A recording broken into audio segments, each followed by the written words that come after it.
Wala kang karapatang maging ina, Willa. Ang isang katulad mong marumi ay hindi dapat humahawak sa dugong ilustre.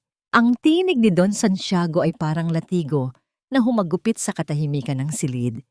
Sa gitna ng malamig na puting pader ng ospital, ang bawat salita ng matanda ay tila lason na humahalo sa hangin.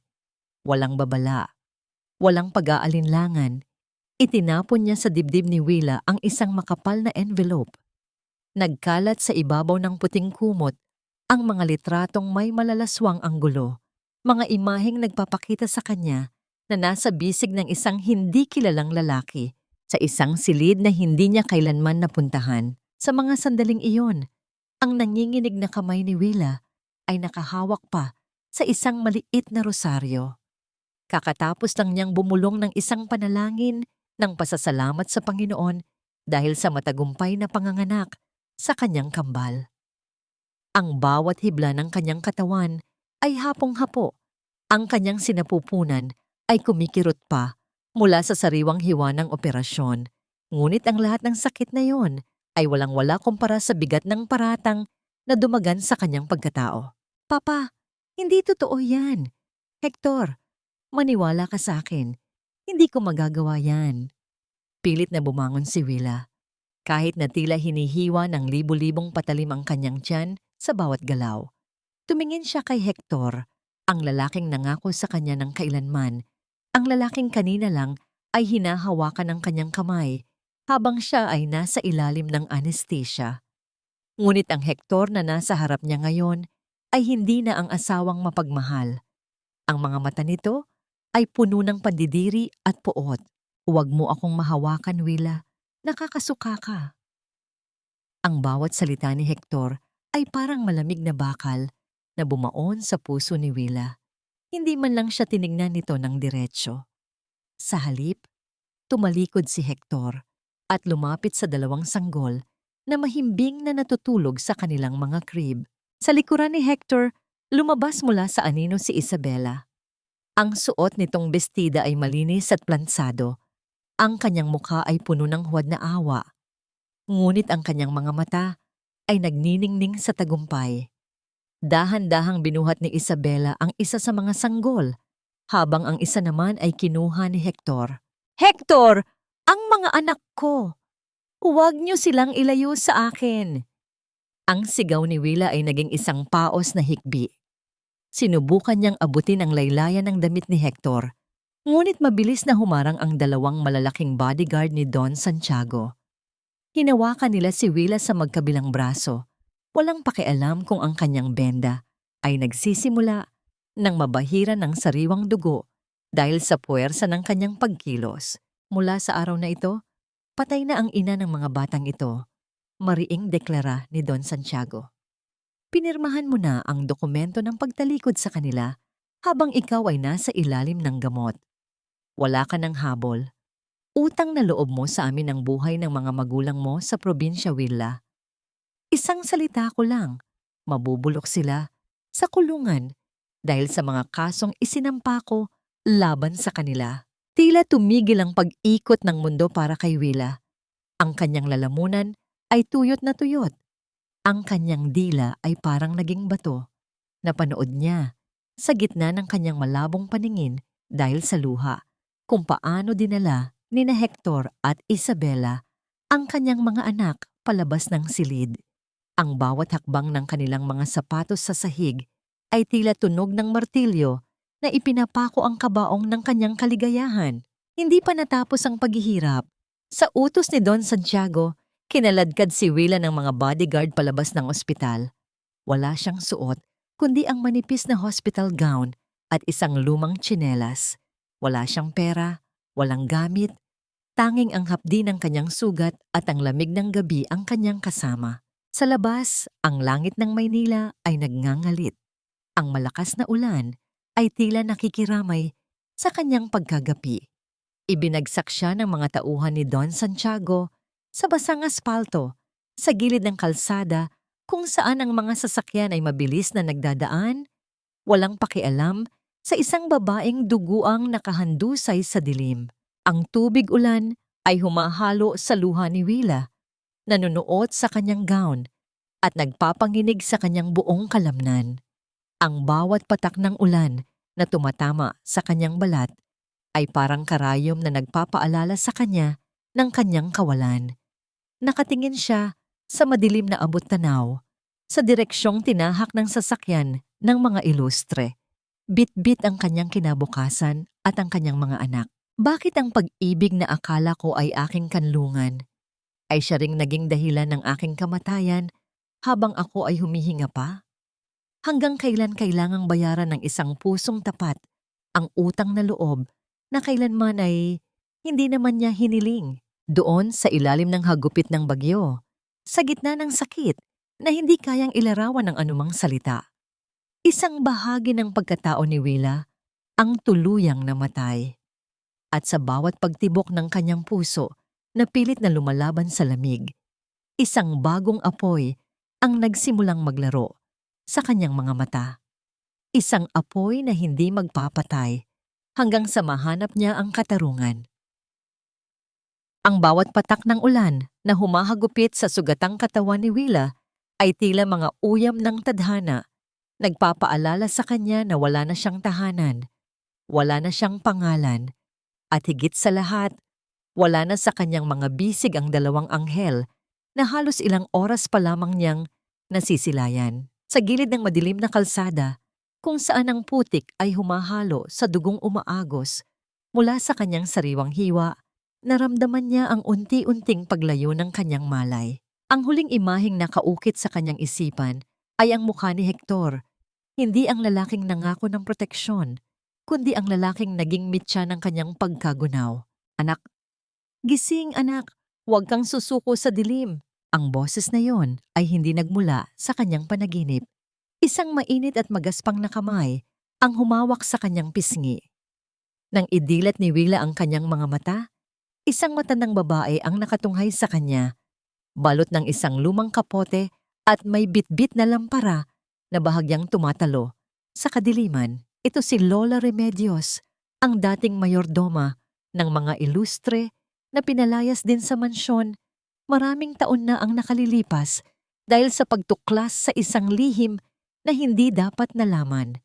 Sa gabing iyon, sa ilalim ng tulay kung saan nagtatago ang mga sawimpalad, natagpuan ng isang pinalayas ang isa pang itinakwil. Dinala ni Lola Remedios si Willa sa isang malayong lalawigan sa Mindanao, sa isang maliit na dampa na napapalibutan ng mga luntiang puno at katahimikan ng gubat.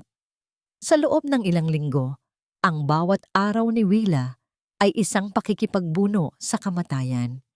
Ang kanyang lagnat ay hindi bumababa at ang kanyang dibdib ay sumasakit. Hindi lamang dahil sa pangungulila, kundi dahil sa gatas na patuloy na dumadaloy para sa mga anak na wala naman sa kanyang piling. Isang hapon, habang nakaupo sa papag at nakatingin sa malayo, dahan-dahang hinaplos ni Willa ang kanyang tiyan. Ang pilat mula sa operasyon ay naroon pa rin, matigas at nangingitim. "Lola, bakit hinahayaan ng Diyos na mangyari ito? Wala akong kasalanan. Minahal ko lang sila nang higit pa sa buhay ko." Ang kanyang tinig ay tila isang tuyong dahon na hinipan ng hangin, walang buhay at puno ng pait. Tumingin si Lola Remedios sa kanya. Ang mga mata nito ay puno ng karunungan at galit na matagal nang kinimkim. Ang mundong ito, Willa, ay hindi ginawa para sa mga mahihina ang loob. Ang mga ilustre, tinitignan nila ang mga katulad nating mahihirap na parang mga kagamitang kapag lumana ay pwedeng itapon o sirain. Ang utang na loob na ipinupukol nila sa iyo ay isang kadena, anak. At ang tanging paraan para makawala ka ay ang maging mas matigas pa sa bakal na nagkulong sa iyo. Tumayo si Willa at lumapit sa isang basag na salamin na nakasabit sa dingding. Tinignan niya ang kanyang refleksyon. Ang babaeng nakikita niya ay hindi na ang mahiyaing probinsyanang nangarap ng magandang buhay sa Maynila. Ang kanyang mga mata, na dati ay puno ng kislap, ngayon ay tila dalawang madilim na balon ng puot at determinasyon. Dinampot niya ang isang matalim na gunting na ginagamit ni Lola Remedios sa pananahi. Walang pag-aalinlangan, sinimulan niyang gupitin ang kanyang mahabang buhok. Ang bawat hibla na nalalaglag sa sahig ay tila mga bahagi ng kanyang lumang pagkatao na kanyang tinatapon. Ang bawat gupit ay isang panata. Isang panata na hindi na siya muling luluha dahil sa awa sa sarili. Isang panata na ang bawat patak ng gatas at dugo na nawala sa kanya ay babayaran ng mga ilustre ng may interes. Mula ngayon, patay na si Wilhelmina. Bulong niya sa kanyang sarili habang ang kanyang mga mata ay nakapako sa sariling refleksyon. Hahanapin ko ang aking mga anak. At kapag nagkita tayong muli, Hector, sisiguraduhin kong malalasap mo ang bawat hapdi ng pilat na iniwan mo sa aking katawan at kaluluwa. Kinuha niya ang isang lumang dyaryo na nakita niya sa sulok ng dampa. Doon, sa isang maliit na kolom sa lipunan, nakita niya ang larawan ni na Hector at Isabela. Nakangiti habang binyag ng kambal. Ang caption ay nagsasabing, "Ang bagong simula ng pamilya ilustre." Hindi napansin ni Willa na nabaon na pala ang kanyang mga kuko sa kanyang palad hanggang sa muling dumanak ang dugo. Paano magagawang ngumiti ng mga taong nagnakaw ng buhay ng iba?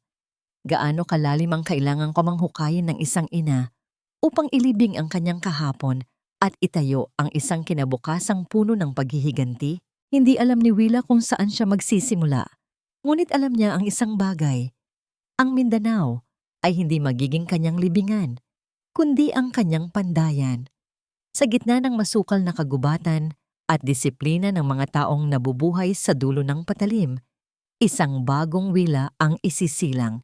Isang babaeng hindi naaasa sa awa, kundi sa sariling lakas. Dahan-dahang kinuha ni Willa ang gunting at muling itinutok sa kanyang natitirang buhok habang ang kanyang tingin ay nananatiling matalim sa direksyon ng Hilaga, kung saan naroon ang Manila, ang lungsod na sumira sa kanya, at ang lungsod na luluhod sa kanyang pagbabalik. Ang tanging guro ko sa gitna ng masukal na kagubatan ng Mindanao ay ang hapdi ng aking mga paltos at ang lamig ng aking mga alaala. Sa bawat madaling araw, bago pa man magising ang araw sa likod ng mga bundok, gising na si Willa. Ang kanyang mga kamay na dati ay malalambot at sanay sa paghaplos ng mamahaling tela sa mansyon ng mga ilustre, ngayon ay puno na ng kalyo at sugat. Ngunit hindi niya iniinda ang sakit ng kanyang mga kalamnan. Para kay Willa, ang pisikal na paghihirap ay isang gamot, isang paraan upang malunod ang bangungot ng gabi, kung saan naririnig pa rin niya ang iyak ng kanyang mga anak sa kanyang panaginip. Sa ilalim ng gabay ng isang retiradong opisyal na kaibigan ni Lola Remedios, pumasok si Willa sa isang espesyal na pagsasanay.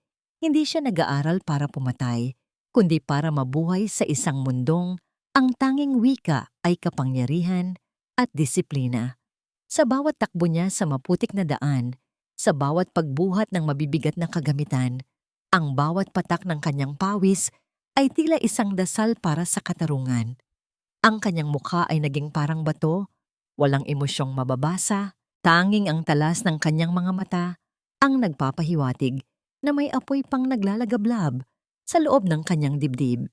Huwag mong hayaang makita nila ang iyong luha, Willa.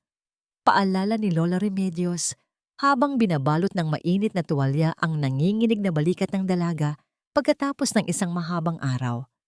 Sa mundong bibilhan mo, ang luha ay kahinaan. Ang tanging dapat nilang makita ay ang isang babaeng hindi nila kayang buwagin.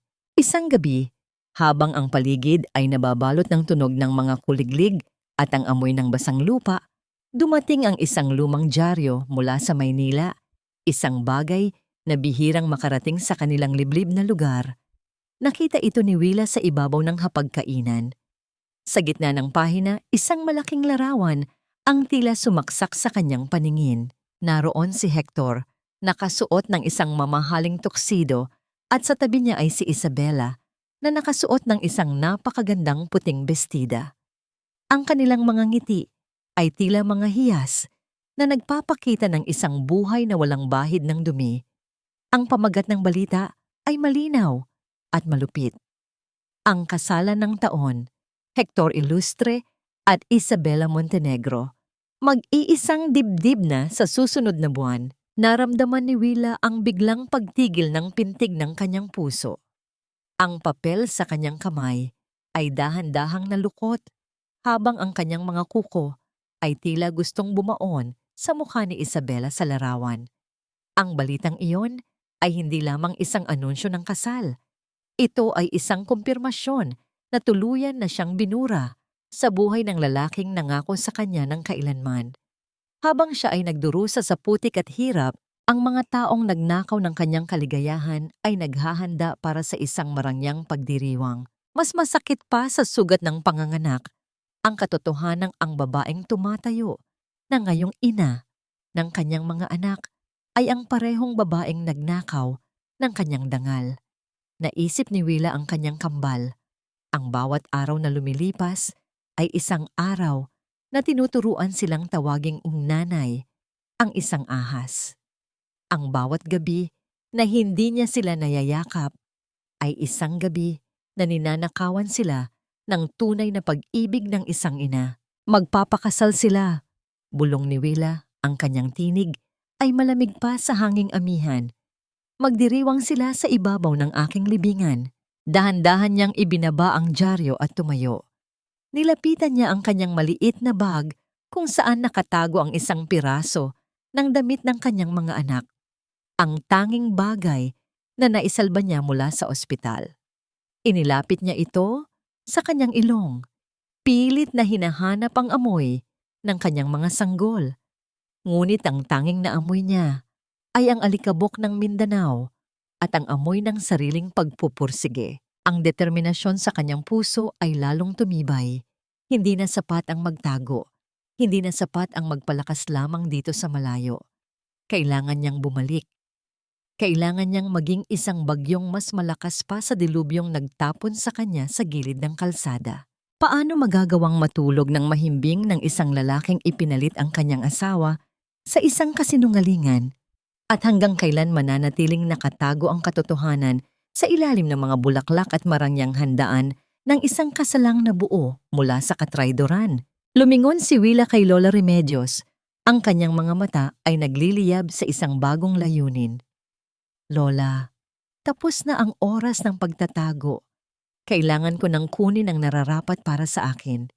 Hindi sila pwedeng maging masaya habang ang mga anak ko ay nasa kamay ng isang mamamatay tao. Sa labas ng dampa, ang langit ay tila nagbabadya ng isang bagong unos. Ngunit sa pagkakataong ito, hindi si Willa ang tatakbo para magtago. Siya na ang magiging unos, nagigiba sa toreng ginto ng mga ilustre. Ang amoy ng Maynila ay hindi na amoy ng ulan at putik sa aking balat, kundi amoy ng bakal at usok ng lungsod na minsang bumasag sa aking pagkatao. 5 taon. Para sa iba, ang 5 taon ay mabilis na paglipas ng panahon. Ngunit para kay Wilhelmina, ang bawat segundo ay tila paghatak sa isang mabigat na kadena sa ilalim ng dagat.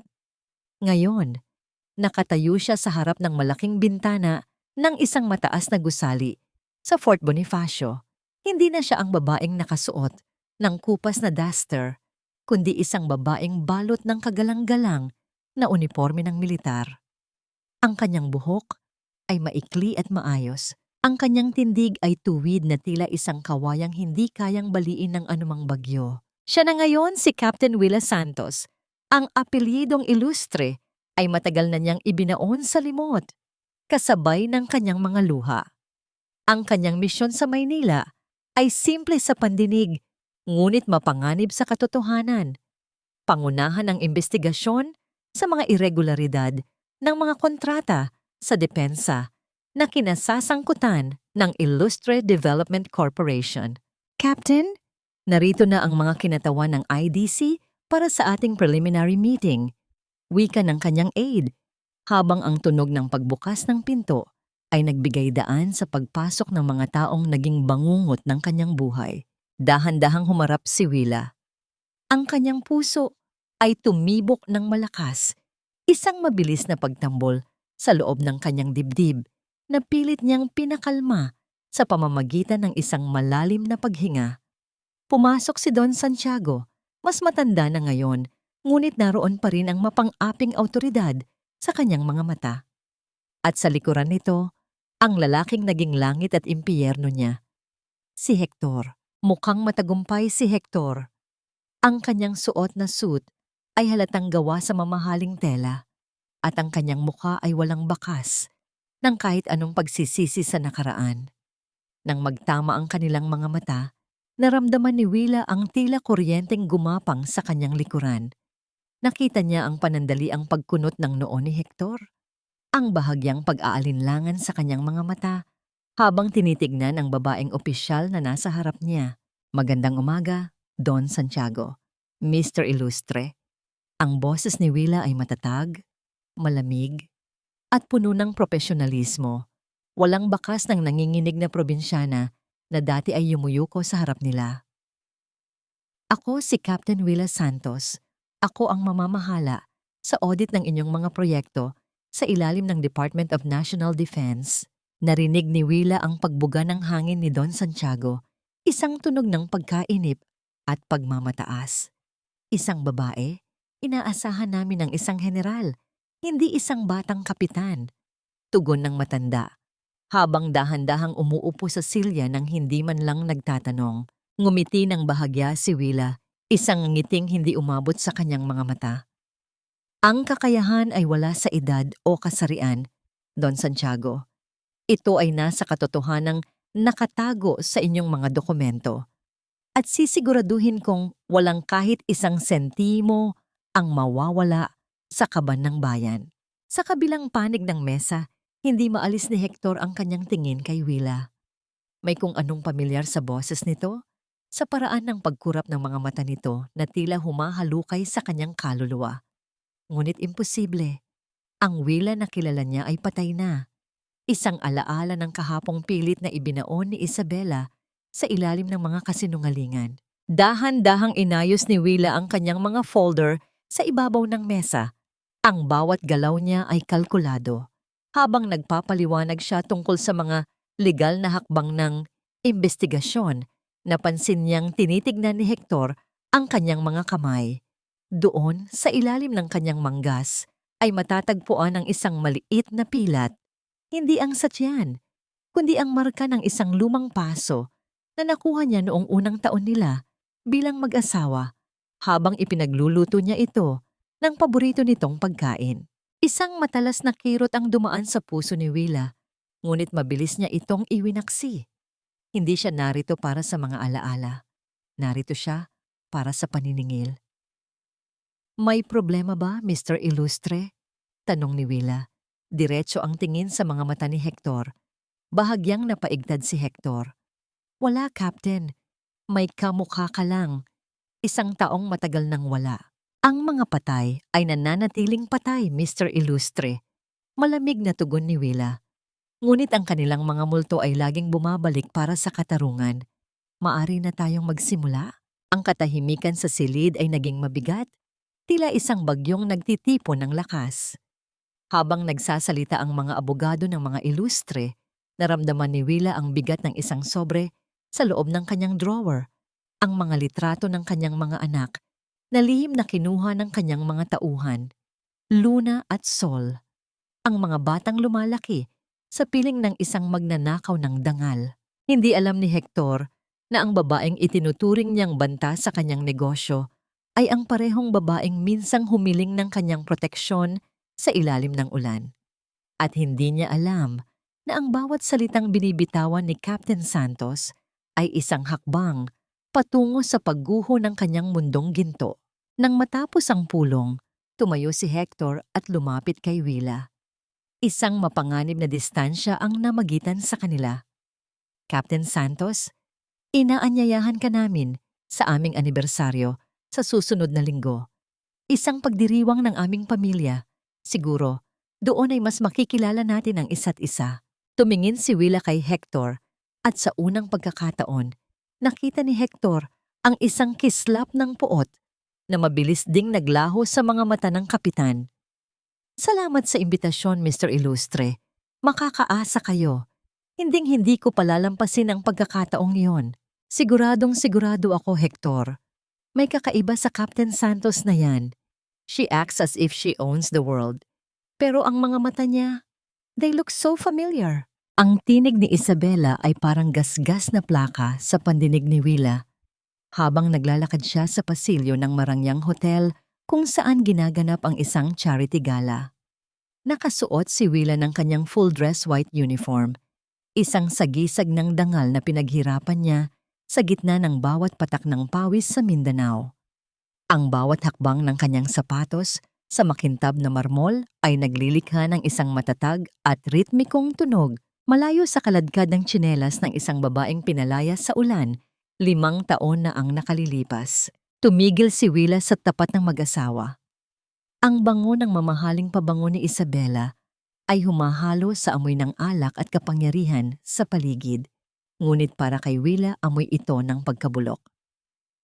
"Good evening, Captain Santos. I didn't expect you to actually show up," wika ni Isabela habang pilit nang ngumingiti. Ang kanyang mga mata ay mapanuri, tila isang agila na naghahanap ng butas sa baluti ng kanyang biktima. "I'm Isabela Ilustre, and of course you've met my husband, Hector." Tumingin si Willa kay Hector. Sa ilalim ng mga ilaw ng chandelier, nakita niya ang pagod sa mga mata ng dating asawa. May bahagi ng kanyang puso na kumirot, isang lumang hapdi na pilit niyang pinapatay. Ngunit nang makita niya ang brilyanteng nakasuot sa daliri ni Isabela, ang hiyas na dapat ay sa kanya, ang kirot ay napalitan ng yelo. Isang karangalan ang makadalo sa ganitong marangyang pagtitipon, Mrs. Ilustre. Tugon ni Willa sa Taglish na paraan, ngunit ang kanyang tono ay nanatiling formal. "Masyadong abala ang aking opisina sa pag-audit ng inyong mga proyekto, kaya ang sandaling ito ay isang magandang pahinga." "You work too hard, Captain," sabi ni Hector, ang kanyang boss sa bahagyang nanginginig. "You remind me of someone who was very dedicated." "Talaga, Mr. Ilustre?" tanong ni Willa, ang kanyang mga mata ay tila humahamon. Sana ay hindi naging masama ang hantong ng taong yon. Madalas, ang labis na dedikasyon ay inaabuso ng mga taong walang konsensya. Naging mailap ang tingin ni Hector. Sa kabilang banda, si Isabela ay hindi mapakali. Hindi siya sanay na may isang babaeng tumitingin sa kanya ng diretso at walang takot. Lumapit si Isabela at hinawakan ng braso ni Willa, isang galaw na tila nagpapakita ng pagiging malapit, pero ang totoo ay isang paraan ng intimidasyon. "You know, Captain, I'm very good with faces. Parang nakita na talaga kita. Were you from Manila before you joined the service?"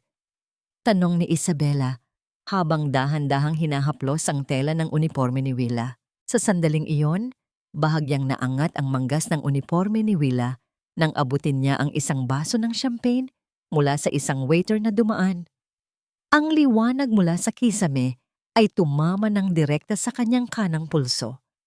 Doon, nakaukit ang isang maliit na puting pilat, isang marka ng sugat na nakuha ni Willa noong siya ay buntis pa, nang aksidente siyang mabanli ng mainit na tubig habang naghahanda ng kape para kay Don Santiago. Nanlaki ang mga mata ni Isabela. Ang kanyang hininga ay tila tumigil. Naalala niya ang pilat na yon. Naalala niya ang gabing hinarap niya ang isang nanghihinang Willa sa ospital. At ang markang iyon sa pulso, ang huling bagay na nakita niya bago tuluyang kaladkarin ang babae palabas. Dahan-dahang binawi ni Willa ang kanyang kamay at inayos ang kanyang manggas. Ang kanyang mukha ay nanatiling kalmado, tila walang napansin, ngunit sa loob niya ay alam niyang nagsimula na ang pagguho ng kuta ni Isabela. "I'm from everywhere and nowhere, Mrs. Ilustre," malamig na sagot ni Willa. Ang isang sundalo ay walang permanenteng tahanan, tanging permanenteng tungkulin. Tumalikod si Willa at naglakad palayo. Iniwan ng mag-asawa sa gitna ng karamihan. Naramdaman niya ang titig ni Isabela sa kanyang likuran, Isang titig na puno ng takot at pagdududa. Sa isang sulok ng hall, nakita ni Willa si Luna at Sol, ang kanyang kambal. Nakasuot sila ng magagarang damit, ngunit ang kanilang mga mukha ay walang kislap ng tunay na bata. Sila ay nakatayo sa tabi ng isang yaya, tila mga dekorasyon sa buhay ng mga ilustre. Ang puso ni Willa ay tila sasabog sa pagnanais na takbuhin sila at yakapin, ngunit alam niyang hindi pa ito ang oras. "Soon, my angels," bulong niya sa kanyang sarili, habang ang kanyang mga daliri ay mahigpit na nakakapit sa baso ng champagne hanggang sa mamuti ang kanyang mga buko-buko. "Soon, kukunin ko kayo sa impyernong ito." Habang pabalik si Isabela sa kanilang mesa, ang kanyang kamay ay nanginginig sa hawak na clutch bag. "Hector, ang pilat na yon. Hindi ako pwedeng magkamali. It's impossible, but what if she's back?" Hindi sumagot si Hector. Ang kanyang tingin ay nakapako pa rin sa anino ng babaeng opisyal na unti-unting nawawala sa gitna ng karamihan. Ang bango ng nakaraan ay tila bumabalot sa kanya, at sa unang pagkakataon, sa loob ng 5 taon, nakaramdam siya ng isang matinding panganib na hindi kayang bayaran ng kahit anong yaman. Ang bawat pintig ng aking puso ay tila isang marahas na katok sa pintuan ng nakaraan, humihiling na buksan ng puwang sa pagitan ko at ng aking mga anak. Nakatayo si Willa sa lilim ng isang malaking puno ng nara sa malawak na garden ng mga ilustre. Ginanap ang isang charity event para sa mga pamilya ng mga sundalo. Isang matalinong hakbang ni Don Santiago upang linisin ang kanilang pangalan sa gitna ng nagpapatuloy na audit. Nakasuot si Willa ng kanyang uniforme, formal at matikas, ngunit ang kanyang mga mata ay hindi nakatuon sa mga pagkain o sa mga bisita. Nakapako ang kanyang paningin sa 2 maliliit na bata na nakaupo sa isang gazebo, malayo sa ingay ng karamihan. Sina Luna at Sol, ang kanyang kambal. Ang mga sanggol na huling beses niyang nahawakan ay noong sila ay kasing lambot pa ng bulak. Ngayon ay 5 taong gulang na. Ang bawat hakbang ni Willa patungo sa kanila ay tila paglakad sa ibabaw ng mga bubog.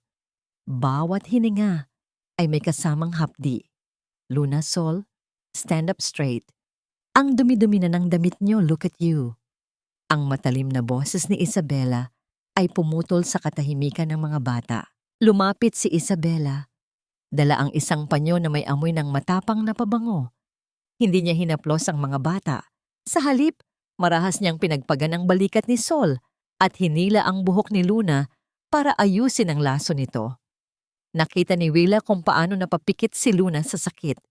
Ang maliit nitong mukha ay bakas ng takot na hindi dapat maranasan ng isang bata. "I'm sorry, Mommy," bulong ni Luna.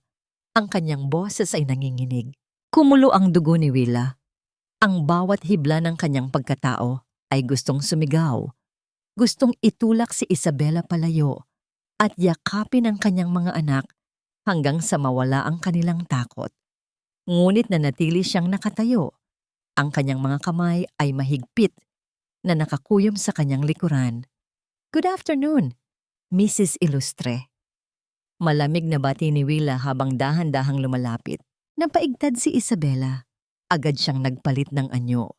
Ang kanyang mukha na kanina ay puno ng inis ay biglang nagliwanag ng isang huwad ng ngiti.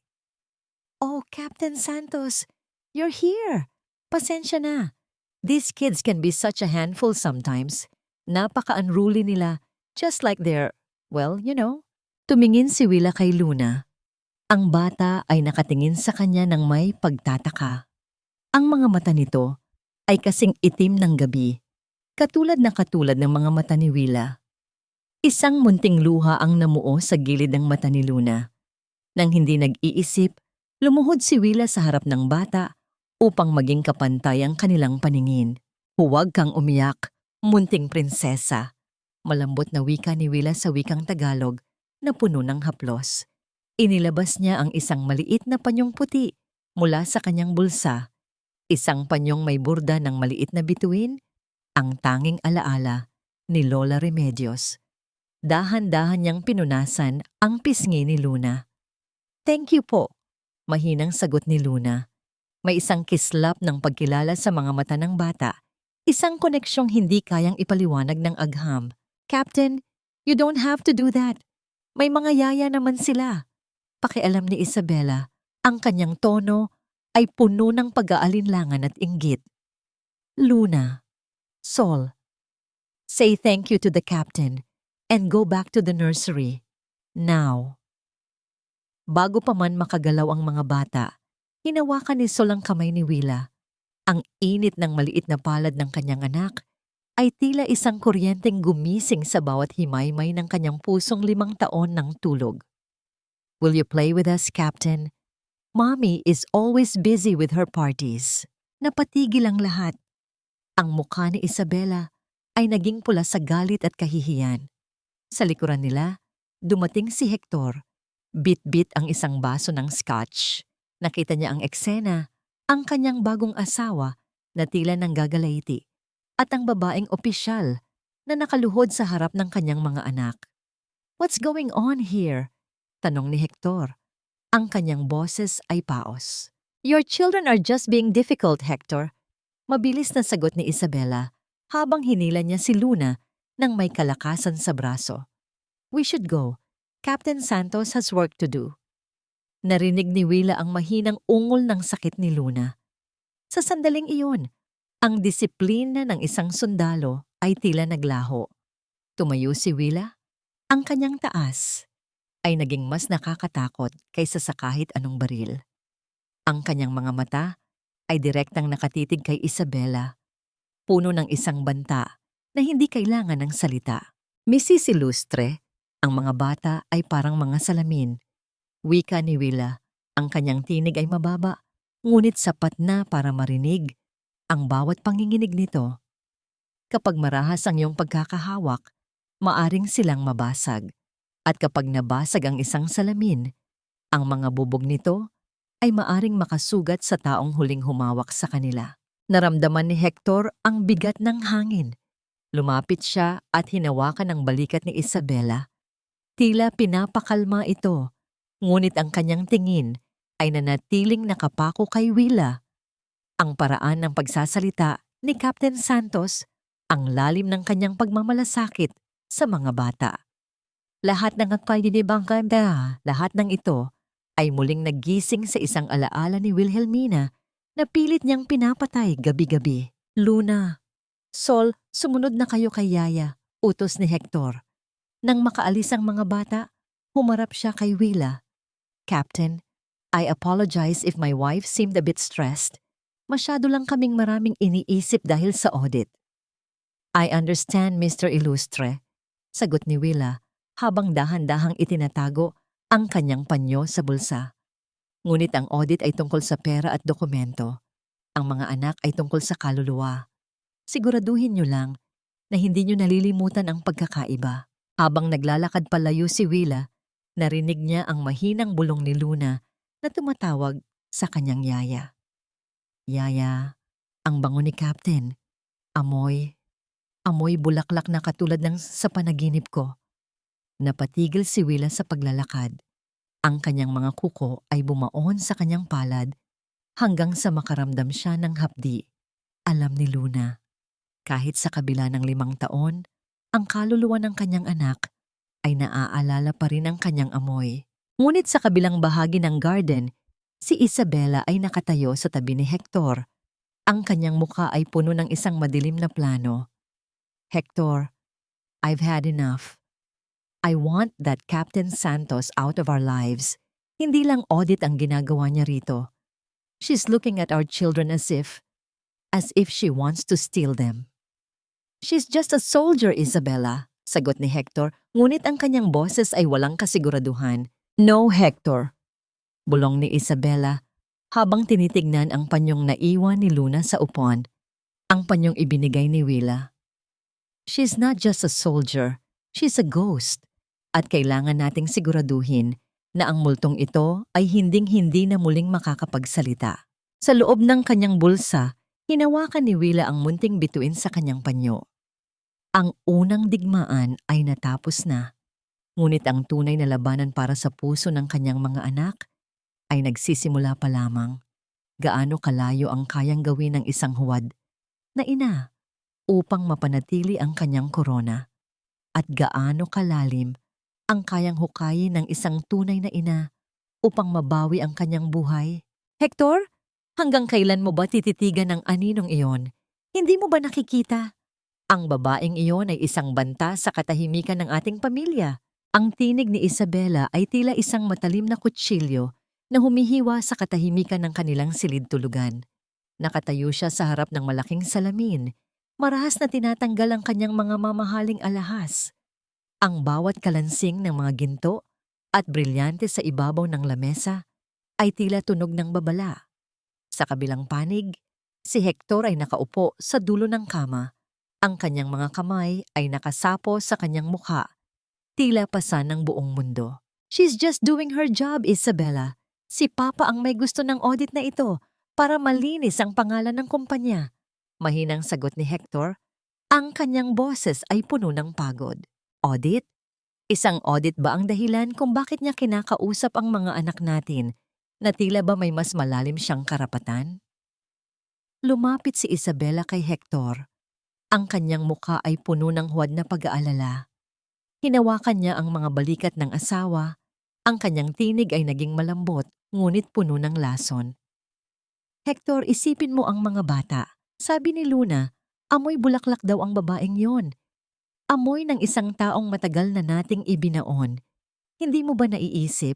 What if she's trying to brainwash them? What if she's a spy sent by our enemies using the face of a dead woman?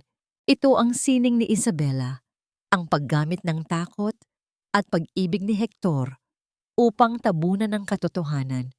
Sa bawat salita, unti-unti niyang binubura ang pagdududa ni Hector sa kanya at inililipat ito kay Willa. Ang gaslighting na ito ay tila isang makapal na hamog na bumabalot sa isipan ng lalaki na nagpapalimot sa kanya sa tunay na kulay ng kanyang nakaraan. Habang nangyayari ito sa mansyon, si Willa ay nasa loob ng kanyang maliit at payak na quarters sa kampo. Ang tanging liwanag ay nagmumula sa kanyang laptop at isang maliit na lampara. Sa kanyang harap ay hindi lamang mga dokumento ng kumpanya, kundi isang lumang folder na may markang confidential. Isang mahabang buntong hininga ang kumawala sa kanyang dibdib. Naramdaman niya ang hapdi sa kanyang mga mata, hindi dahil sa puyat, kundi dahil sa alaala ng maliliit na kamay ni Luna. Kinuha niya ang isang lukot na papel mula sa kanyang bulsa. Ito ang Mother's Day card na ginawa ni Luna sa paaralan na nakita niyang itinapon ni Isabela sa basurahan ng garden. Ang card ay may guhit ng isang babaeng may mahabang buhok at may nakasulat na, "Para sa aking angel na nanay sa langit." Ang bawat hibla ng puso ni Willa ay tila pinipitpit sa sakit. Ang kanyang mga anak ay naghahanap ng ina sa langit, habang ang tunay nilang ina ay nasa harap lang nila, nakatago sa ilalim ng isang unipormeng bakal. Gusto niyang sumigaw, gusto niyang wasakin ang bawat pader na naghihiwalay sa kanila. Ngunit alam niyang isang maling galaw lang ay maari niyang mawala ang lahat. Narinig ang mahinang tunog ng isang mensahe sa kanyang telepono. Isang impormasyon mula sa kanyang pinagkakatiwalaang tauhan sa Mindanao. Captain, natagpuan na namin ang kinalalagyan ng dating photographer ng pamilya Ilustre. Nagtatago siya sa isang liblib na baryo sa Cavite. Mukhang may malubha siyang sakit at gustong makipag-usap. Ang pintig ng puso ni Willa ay bumilis. Ito na ang hinihintay niya. Ang taong naging kasangkapan sa paglikha ng mga huwad na litrato, 5 taon na ang nakalilipas. Kung makukuha niya ang pag-amin nito, hindi lang ang audit ang kanyang maipapanalo, kundi ang kanyang dangal at ang kanyang mga anak. Ngunit sa kabilang bahagi ng lungsod, hindi rin natutulog ang kasamaan. Si Isabela, matapos mapaniwala si Hector, ay kinuha ang kanyang lihim na telepono. Tinawagan niya ang isang madilim na koneksyon mula sa kanyang nakaraan. "I need you to dig deeper into Captain Willa Santos," bulong ni Isabela. Ang kanyang mga mata ay nagniningning sa dilim, tila sa isang ahas. I don't care how much it costs. Alamin mo kung saan siya nanggaling bago siya nagmindanao. At kung may makita kang kahit anong butas, sulsulan mo. I want her gone, not just from the audit, but from this world. Ibinaba ni Isabela ang telepono at tumingin sa labas ng bintana. Ang ulan ay nagsisimula na namang pumatak. Isang paalala ng gabing akala niya ay tapos na ang lahat. Ang bawat patak ng tubig sa salamin ay tila mga luha ng nakaraan na tumatangging matuyo. Gaano kalalim ang hukay na kayang ihanda ng isang takot na reyna upang hindi mabawi ang kanyang ninakaw na trono? At sapat na ba ang katotohanan upang gibain ang mga kasinungalingang binuo sa loob ng 5 taon? Dahan-dahang itinago ni Willa ang card ni Luna sa loob ng kanyang pinakaiingatang kwintas. Sa bawat segundo ng katahimikan, isang plano ang unti-unting nabubuo. Ang hamog ng pagdududa ay malapit ng mahawi. Ngunit ang bagyong darating ay mas mapanganib kaysa sa inaasahan ng kahit sino. Patay na ang nakaraan, Hector. Huwag mo nang hukayin ang bangkay na ikaw mismo ang naglibing. Ang boses ni Willa sa loob ng isipan ni Hector ay tila isang sumpa na hindi niya matakasan. Nakatayo siya sa veranda ng kanilang mansyon, hawak ang isang baso ng alak na kanina pa nawalan ng lamig. Ang tunog ng mga kuliglig sa paligid ay tila mga bulong ng pagsisisi na hindi niya maamin sa kanyang sarili. Sa bawat pagpikit niya, hindi ang mukha ni Isabela ang kanyang nakikita, kundi ang mga mata ni Captain Santos, mga matang puno ng apoy na tila pamilyar sa isang panaginip na pilit niyang kinalimutan. Nang sumunod na araw, nagpasya si Hector na dalawin ang opisina ni Willa sa kampo. Sa ilalim ng dahilan na nais niyang personal na iabot ang mga karagdagang dokumento para sa audit. Ang tunog ng pagtama ng kanyang mga sapatos sa sementadong pasilyo ay mabilis at hindi mapakali. Tila ang kanyang puso ay nagmamadaling hanapin ang isang katotohanang kinatatakutan niyang malaman. Pagpasok niya, nakita niya si Willa na nakatalikod, nakatingin sa isang malaking mapa sa dingding. Ang sikat ng araw mula sa bintana ay tumatama sa kanyang balikat na nagbibigay ng isang maringal na anyo sa kanyang uniforme. Nang marinig ang kanyang pagpasok, dahan-dahang humarap si Willa. Mr. Illustre, hindi ko inaasahan ang iyong pagbisita, bungad ni Willa. Ang kanyang boses ay nanatiling patag, ngunit ang kanyang mga daliri ay bahagyang humigpit sa hawak na ballpen. I wanted to make sure everything is in order, Captain. Ayaw ni Papa na magkaroon ng kahit anong delay, sagot ni Hector habang inilalagay ang folders sa mesa. Nanatili siyang nakatayo, tinititigan ang bawat kilos ni Willa. Naupo si Willa at dahan-dahang kinuha ang kanyang tasa ng kape. Isang maliit na galaw ang nakakuha ng atensyon ni Hector. Ang paraan ng paghawak ni Willa sa tasa gamit ang 2 kamay bago ito inumin at ang bahagyang pag-ihip sa usok nito nang nakapikit ang mga mata. Ito ang eksaktong habit ni Wilhelmina tuwing umaga sa kanilang maliit na kusina noon. Naramdaman ni Hector ang isang matalas na kirot sa kanyang dibdib. Ang tunog ng kanyang sariling paghinga ay naging mabigat. Do you like your coffee black, Captain? No sugar? Napatigil si Willa. Ibinaling niya ang tingin kay Hector. Ang kanyang mga mata ay tila naglalakbay sa nakaraan bago muling naging malamig. Sa Mindanao, Mr. Illustre, natutunan naming lasapin ang pait. Ang asukal ay isang luho na madaling makalimutan kapag ang buhay mo ay nakasalalay sa bawat segundo. Isang mahabang katahimikan ang namagitan sa kanila. Ang tanging naririnig ay ang mahinang tunog ng ceiling fan na umiikot sa itaas. Sa hindi inaasahang pagkakataon, habang binubuklat ni Willa ang folder, nagsimula siyang humuni ng isang napakahinang himig, isang tunog na tila nagmumula sa kailaliman ng kanyang kaluluwa. Isang lullaby. Isang uyayi na madalas kantahin ng mga ina sa probinsya. Ang baso sa isipan ni Hector ay tila nabasag.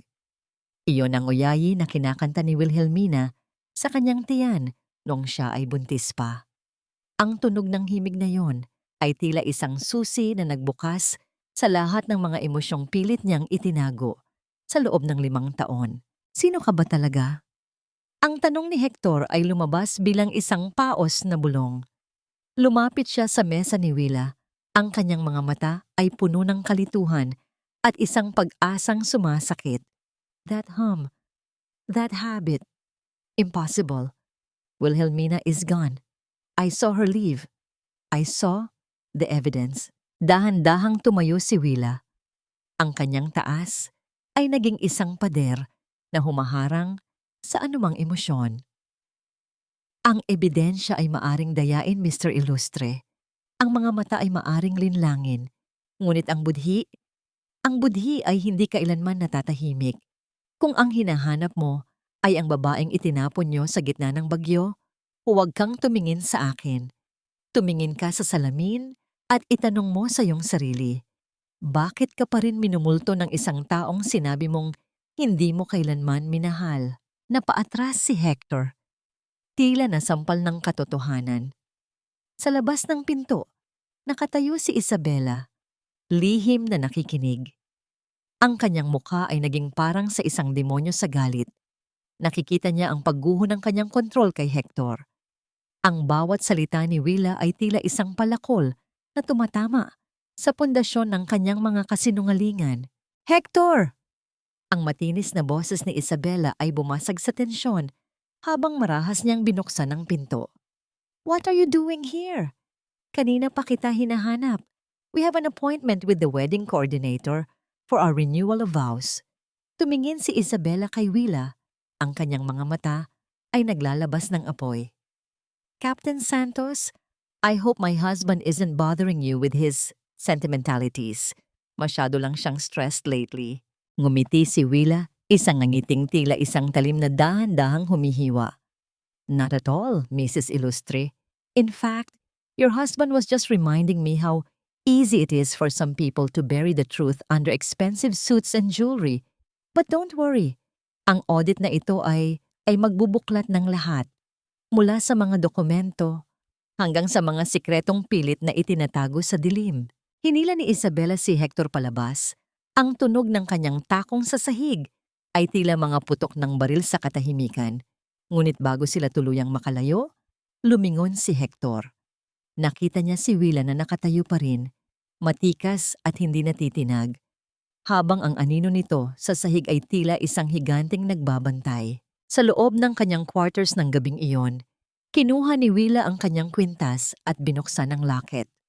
Sa loob, naroon ang isang maliit na hibla ng buhok ng kanyang kambal na nakuha niya mula sa isang lumang suklay sa mansyon. Ang kanyang puso ay kumikirot sa bawat pintig, ngunit ang kanyang mukha ay nanatiling matigas. Ang pagsisisi ni Hector ay nagsisimula na, ngunit sapat na ba ang isang patak ng luha upang hugasan ang karagatan ng dugo at pait? O ang pintig ng kanyang pagsisisi ay magsisilbi lamang na hudyat para sa mas malaking trahedya na malapit ng maganap? Ang bawat dokumentong hawak ko ay tila mga buto ng isang kalansay na pilit itinatago sa ilalim ng lupa. At bawat numero ay sumisigaw ng katraydoran. Malamig ang gabi sa loob ng audit office, tanging ang mahinang ugong ng air conditioning unit ang nagbibigay ng ingay sa silid. Nakatitig si Willa sa isang spreadsheet na hindi tumutugma sa mga resibong isinumite ng Illustre Development Corporation. Ang kanyang mga mata, na dati ay puno ng pag-asa, ngayon ay tila mga scanner na naghahanap ng bawat butas sa malinis na imahe ng pamilyang sumira sa kanya. Captain, heto na ang mga bank statement mula sa mga offshore accounts na hiniling ninyo. Wika ng kanyang technical assistant habang dahan-dahang inilalapag ang isang asul na folder sa mesa. Ang tunog ng pagbagsak ng papel ay tila isang hatol na naghihintay na mabasa. Habang binubuklat ni Willa ang mga pahina, isang pangalan ang paulit-ulit na lumilitaw sa mga transaksyon. Stella Maris Foundation. Sa paningin ng publiko, ito ay isang foundation para sa mga batang lansangan na pinamumunuan ni Isabela. Ngunit sa ilalim ng mga numero, Nakita ni Willa ang katotohanan. Ang perang dapat ay para sa mga kawanggawa at sa mga proyekto ng gobyerno ay dahan-dahang inililipat sa isang personal na account sa Switzerland. Magnanakaw, bulong ni Willa. Ang kanyang tinig ay tila isang talim na dumaan sa katahimikan. Hindi ka lang nagnanakaw ng asawa at ng mga anak, Isabela. Ninanakawan mo rin ang mismong taong nagbigay sa iyo ng korona. Hindi alam ni Don Santiago na ang paborito niyang manugang ang babaeng ipinalit niya sa maruming probinsyana na si Willa ay dahan-dahang inuubos ang kaban ng kanyang kumpanya. Isang matalas na ngiti ang gumuhit sa mga labi ni Willa. Ito ang lason sa loob ng mansyon. Isang cancer na mismong ang pamilya Ilustre ang nag-alaga. Kinabukasan, isang tensyonado na pulong ang naganap sa boardroom ng mansyon. Nakaupo si Don Santiago sa kabisera. Ang kanyang mga kamay ay mahigpit na nakahawak sa kanyang tungkod. Sa tabi niya ay si Isabela na mukhang perpekto sa kanyang puting Chanel suit. Ngunit ang kanyang mga daliri ay hindi mapakali sa ilalim ng mesa. Anong ibig mong sabihin na may nawawalang pondo, Captain Santos? Ang tanong ni Don Santiago. Ang kanyang boses ay tila kulog na nagbabadya ng bagyo. Dahan-dahang tumayo si Willa at inilabas ang mga dokumento. Don Santiago, sa aking pagsusuri, mayroong halos 50 milyong piso na nawawala sa huling 3 buwan. Ang mga pondo ay inilabas sa ilalim ng kategoryang Administrative Support para sa Stella Maris Foundation. Naramdaman ni Willa ang biglang pagbagsak ng katahimikan sa silid. Ang tunog ng mabilis na paghinga ni Isabela ay tila isang hudyat ng takot. Captain, that foundation is audited annually. Ang mga paratang mo ay walang basihan at isang malaking insulto sa aking integridad. Sigaw ni Isabela. Ang kanyang boses ay tumaas ng isang oktaba, isang palatandaan ng kanyang pagiging desperada. Ang integridad, Mrs. Ilustre, ay hindi nasusukat sa lakas ng boses, kundi sa linaw ng mga dokumento. Malamig na tugon ni Willa. Lumingon siya kay Don Santiago na ngayon ay tila naging abo ang kulay ng mukha. Ang mga pirma sa bawat withdrawal slip ay tumutugma sa inyong pirma, Isabela. Gusto niyo bang ipatawag ko ang handwriting expert ng NBI? Napatitig si Don Santiago kay Isabela. Ang kanyang mga mata, na dati ay puno ng tiwala, ngayon ay puno ng pagdududa. Ang tunog ng pagbagsak ng ballpen ni Don Santiago sa sahig ay tila tunog ng isang bumagsak na pangarap. Isabela, totoo ba ito? Ang paos na tanong ng matanda. No, Papa. Sinisiraan lang ako ng babaeng ito. Hector, do something. Baling ni Isabela sa kanyang asawa, ngunit si Hector ay nanatiling nakatitig sa mga dokumento. Ang kanyang mukha ay puno ng pagkamuhi at gulat. Sa mga sandaling iyon, nakita ni Willa ang pagguho ng kuta ni Isabela. Ngunit alam niyang hindi pa ito ang katapusan. Ang isang nasusukol na ahas ay mas lalong nagiging mapanganib. Nang matapos ang pulong at lumabas ang lahat, naiwan si Willa at Isabela sa pasilyo. Akala mo ba nanalo ka na, Willa? Bulong ni Isabela, ang kanyang mga mata ay naniningkit sa galit. Hindi na niya itinago ang kanyang tunay na anyo.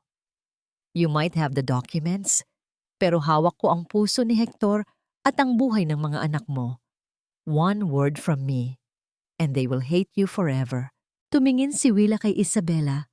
Ang kanyang distansya ay nanatiling formal, ngunit ang kanyang aura ay tila isang dambuhala.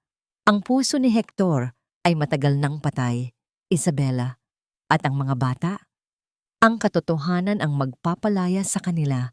Ang tanong ay, sa loob ng kulungan, mayroon bang Chanel suit na kasya sa'yo? Tumalikod si Willa. Iniwan si Isabela na nanginginig sa gitna ng marangyang pasilyo. Ang amoy ng tagumpay ay nagsisimula nang humalo sa hangin.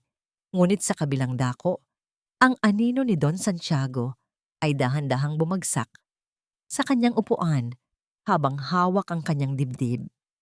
Ang bawat sentimo na ninakaw ay may katumbas na sakit at ang audit ni Willa ay nagsisimula pa lamang maghukay sa pinakamadidilim na lihim ng mga ilustre. Sapat na ba ang mga dokumentong ito upang tuluyang pabagsakin ang reyna ng mga kasinungalingan? O ang huling alas ni Isabela ay magdudulot ng isang trahedyang hindi inaasahan ni Willa? Ang bawat sampal na hindi tumama ay tila isang malakas na saksak sa pride ng isang reynang malapit nang bumagsak. Ang hangin sa garden ng mga ilustre ay tila naging malapot at mahirap hingayin. Nakatayo si Willa sa harap ng isang plat ng mga puting rosas, ang mga bulaklak na dati niyang inaalagaan ng may pagmamahal. Ngunit ngayon ay tila mga saksi na lamang sa isang tahimik na digmaan. Ang tunog ng mabilis na paghakbang ni Isabela sa damuhan ay nagpapahiwatig ng isang galit na hindi na kayang ikulong ng kahit anong ginto. "You think you're so smart, don't you?" Ang tinig ni Isabela ay nanginginig sa puot. Huminto siya ilang pulgada lamang mula sa likuran ni Willa. Ang amoy ng kanyang mamahaling pabango ay tila sumusulasok sa ilalim ng init ng hapon. Iniisip mo ba na kapag napabagsak mo ako sa audit na yan babalik sa iyo ang lahat? Look at you, Willa. You're just a ghost in a uniform. Hector doesn't love you. He finds you creepy. He finds you disgusting. Dahan-dahang humarap si Willa. Ang kanyang mukha ay kasing lamig ng marmol sa sementeryo. Ang kanyang mga mata ay hindi kumukurap. Nakatitig ng diretso sa nanlilisik na mga mata ni Isabela. "Hindi ako narito para sa pag-ibig ni Hector, Isabela. Ang pag-ibig na madaling mabulag ng mga pekeng litrato ay hindi nararapat ipaglaban. Narito ako para sa katarungan ng isang inang ninakawan ng kanyang buhay." "Katarungan! Don't give me that drama!" Sigaw ni Isabela, ang kanyang mukha ay namumula na sa nanggagalaiting emosyon. "Ginawa ko lang ang dapat para sa pamilyang ito. Ikaw ang sumira sa lahat. Kung nanatili ka lang sana sa putikan, kung saan ka nanggaling, hindi sana tayo umabot sa ganito." Sa gitna ng kanyang pagkapahiya at takot na mawala ang lahat ng kanyang pinaghirapan, ang yaman, ang posisyon, ang lalaking kinuha niya, itinaas ni Isabela ang kanyang kanang kamay. Sa isang mabilis at marahas na galaw, iwinasiwas niya ang kanyang palad patungo sa pisngi ni Willa. Ngunit ang tunog ng palad na dapat ay tatama sa balat ay hindi narinig. Sa halip, ang narinig ay ang mahigpit na pagkakahawak ng mga daliri ni Willa sa pulso ni Isabela. Ang puwersa ng pagpigil ni Willa ay tila isang bakal na kandado na bumaon sa maputing balat ng kontrabida. "Bitawan mo ako! You're hurting me!" Pagaray ni Isabela, pilit na kumakawala, ngunit lalong humigpit ang pagkakahawak ni Willa. "Ang sampal na ito, Isabela, ay dapat ibinigay ko sa iyo 5 taon na ang nakalilipas." Bulong ni Willa, ang kanyang boses ay tila isang nakakatakot na huni ng hangin bago ang bagyo. "Ngunit hindi ako katulad mo. Ang aking lakas ay hindi nagmumula sa pananakit ng kapwa, kundi sa pagtitiis sa bawat sakit na ibinigay niyo sa akin. Ang bawat luhang pumatak sa aspalto noong gabing iyon ay naging bakal na ngayon sa aking mga kamay." Marahas na binitiwan ni Willa ang pulso ni Isabela na naging sanhi ng bahagyang pagkawala ng balanse ng huli. Napahawak si Isabela sa isang sanga ng rosas at ang mga tinik nito ay bumaon sa kanyang palad. Isang maliit na patak ng dugo ang lumitaw sa kanyang balat. "Tandaan mo ito, Isabela." Pagpapatuloy ni Willa habang dahan-dahang lumalapit. Sapat na para maramdaman ng kaaway ang kanyang hininga. "Ang sugat sa iyong kamay ay maliit na bagay kumpara sa pilat na iniwan mo sa aking kaluluwa. At sisiguraduhin ko na bago matapos ang buwang ito, ikaw naman ang makakadama kung paano itapon sa labas ng pintong ito na walang kahit ano, kundi ang iyong mga kasalanan." Naiwan si Isabela na nanginginig sa gitna ng garden. Ang kanyang puso ay tumatambol sa takot na hindi niya maamin. Tumingin siya sa kanyang palad na may dugo at pagkatapos ay sa anino ni Willa na matikas na naglalakad palayo.